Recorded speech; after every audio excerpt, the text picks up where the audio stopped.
তো বন্ধুরা আজকে একটা অন্য কাজ করব, যেটা হচ্ছে এই আমাদের জানালা। এই জানালাটায় শীতকালে এখানে একটা নেট মারা ছিল। তো শীতকালে তো জানালা বন্ধ থাকতো, সেই কারণে নেটটার কোনো প্রয়োজন ছিল না। কিন্তু এখন গরম পড়েছে, জানালাটা খুলে রাখতে হবে। আর জানালাটা খুলে রাখলে দিনের বেলায় ঠিক আছে, যখন আমরা কোনো কাজে ব্যস্ত হয়ে যাই বা শুয়ে পড়ি তখন কি হয়, এখান থেকে বিড়াল অথবা সাপ ভিতরে চলে আসতে পারে। সেই কারণে এখানে নেট দেওয়াটা খুবই জরুরি। এই নেটটায় কোনো মশা আটকাতে পারে না, কিন্তু বিড়াল সাপ অন্য জন্তু জানোয়ার থেকে রক্ষা করতে পারে। জন্তু জানোয়ার বলতে ওই দুটোই, সাপ আর না হলে ভাম বা গিরগিটি, এইসবের হাত থেকে বাঁচতে গেলে আমাদের এখানে নেট লাগাতে হবে। তা নেটটা এখন লাগাবো, বাবা উপরের থেকে নেটটা আনতে গেছে। নেটটা আগেই কেনা ছিল, তো শীত পড়তে এটা খুলে ফেলেছিলাম, তো এখন এটা লাগাবো। তাহলে চলো আমি কীভাবে লাগাই তোমরা দেখো। তো আমি দড়ি বেঁধে লাগাবো, তার ফার দেবো না, কারণ এটা আবার খুলতে হবে, শীত পড়লে আবার খুলতে হবে। তো চলো। তো এই পাশের জানালাগুলো আছে, এইগুলো খুব একটা খুলি না, এইটাই খুলে রাখতে হয়। এই কারণে এইটা নেট লাগানো খুবই জরুরি। নেটটা প্লাস্টিকের, কোনো লোহার নয়। এই দিকে আছে লোহার নেট, এই যে নেট, তাও এটা হাফ দেওয়া আছে, ছোট হয়ে গিয়েছিল, মাপটা ঠিক মতো হয়নি বলে এটা ছোটই লাগাতে হয়েছে। এটা লোহার, রং করা হয়েছে এবারে, নাহলে তেল ময়লা পড়ে বড্ড নোংরা হয়ে যায়। এইটা খোলা হয়নি, কারণ এই জানালাটা উপরে যেহেতু খোলা আছে, সেহেতু ছিটকিনি খুলতে লাগাতে কোনো অসুবিধা হয় না, সেই কারণে এটা খোলা হয়নি। কিন্তু এইগুলো ভিতর থেকে ছিটকিনি লাগাতে খুব অসুবিধা হতো, কারণ নেটটা তো গ্রিলে লাগানো হবে আর পাল্লাগুলো বাইরে আছে, ছিটকিনি লাগানো যেত না, সেই কারণে এটা খুলে ফেলেছিলাম। কারণ শীতকালে তো সবসময় জানালা বন্ধই থাকতো। এই দিকটা খুলি না, এইটাকে, কারণ এদিকে আমাদের মেন দরজা আছে, এদিকে যদি পাল্লা খুলি জানালার, তাহলে মেন দরজাটা খোলা যাবে না। এই যে দরজা আমাদের,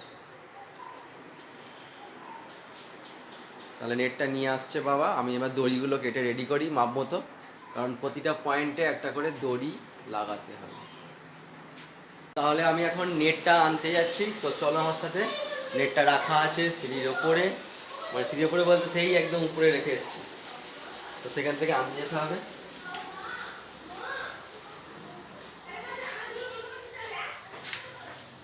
নেট, এই যে সেই নেট, নেটটা আনা হয়ে গেছে বলতে আমি আনতে যাচ্ছিলাম, তো বাবা নেটটা নিয়ে চলে এসেছে। এখন নেটটা জানালার সাইজ অনুযায়ী খুলে সেটাকে বাঁধতে হবে। নেটটা এই জায়গাটা পেতে ভালো করে খুলবো, দেখবো কোনটা কোন মাপের হয়েছে। দরজাটা খুলে দিই, দরজাটা আলো আসবে, কারণ আমাকে এইখানটা লাগাতে হবে। দড়ি বেঁধে রাখা আছে,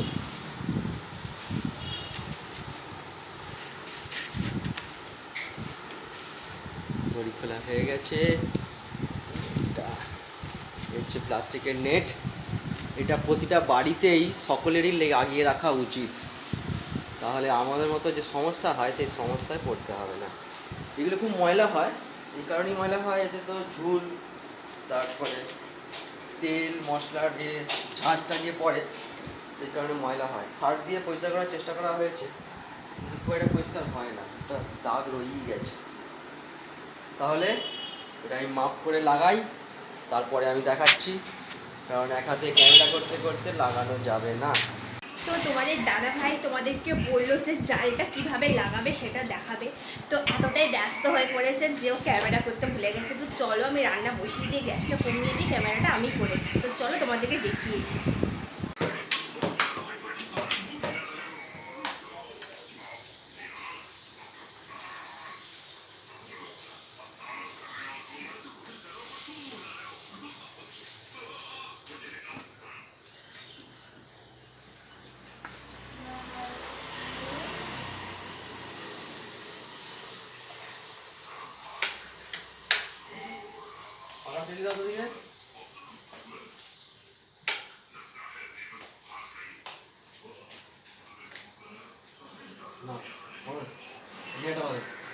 যত কাছাকাছি বাঁধলে তত সুন্দর হবে।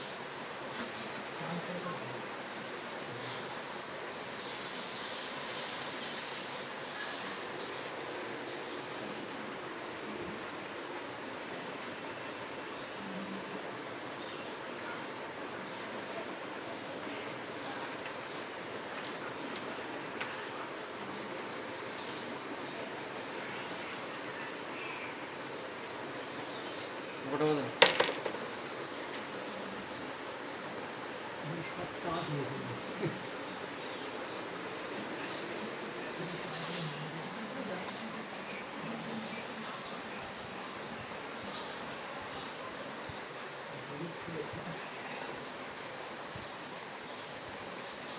আমার জানালায় নেট লাগানো কমপ্লিট হয়ে গেছে। এই যে সব বাঁধন দেওয়া হয়েছে প্লাস্টিকের দড়ি দিয়ে।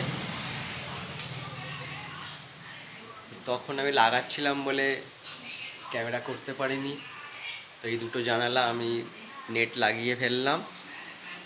এবার সারাদিন খোলা থাকলেও বিড়াল, ইঁদুর, সাপ, বিছে কিছুই ঢুকতে পারবে না। এখন গরমকাল, মাটি যত গরম হয়ে যাবে সাপ বিছে মাটি থেকে নিচু থেকে বেরিয়ে পড়বে, বেরিয়ে এবারে ঠান্ডা জায়গা খোঁজার চেষ্টা করবে। সেই কারণে ওরা বাড়ির ভিতরে ঢুকে আসে। তাই নেটটা লাগিয়ে দিলাম, এখন পুরো সেফটি, এখন নিশ্চিন্তে থাকতে পারবো। তো চলো আজকের মতো আমি ভিডিওটা শেষ করছি। আবার পরের ভিডিও দেখা হবে। Tata, bye bye.